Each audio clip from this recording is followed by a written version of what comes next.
Goeiemôre Suid-Afrika. Ek groet julle in die wonderlike naam van die Here Jesus Christus. Ek wil jou vanmôre weer eens bemoedig om lewe te spreek. Ons boodskap kom vanoggend uit Matteus 12 vanaf vers 36 en dit lees as volg: Maar ek sê vir julle dat van elke ydelle woord wat die mens praat, daarvan moet hulle rekenskap gee in die oordeelsdag. Woorde kan selfs soos messteke wees.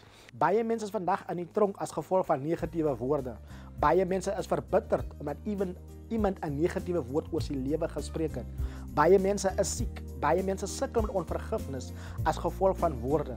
Suid-Afrika, kies die regte woorde en spreek lewe. Onthou, oor elke woord wat die mens spreek, gaan jy geoordeel word of vrygespreek word. Die Here seën julle ryklik. Kies die regte woorde.